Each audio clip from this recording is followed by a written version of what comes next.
Centrafrique en 2023, c'est 609 sessions au bénéfice de 9 328 personnes dans les zones les plus affectées.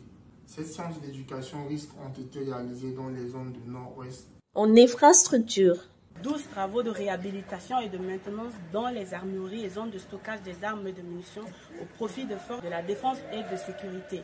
Ces travaux consistent à contribuer à l'atténuation du risque d'explosion, à la protection du personnel, à la protection électrique, à la protection incendie et à la bonne gestion des stocks d'armes et de munitions.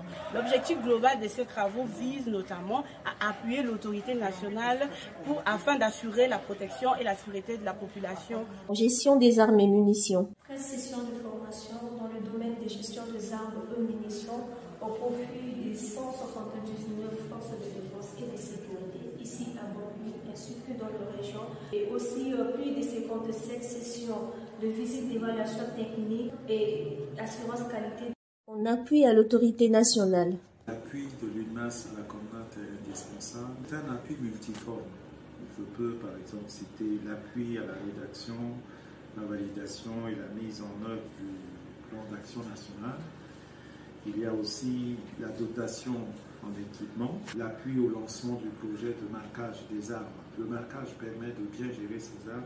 En éléments opérationnels de destruction. 32 éléments de forces de défense et de sécurité formés en éléments opérationnels de destruction EOD, dont 17 au niveau 3 et 15 au niveau 2. Mais aussi plus de 20 803 munitions obsolètes ont été détruites lors de la mise en œuvre des activités EOD en appui au FACA et à la force MINUSCA.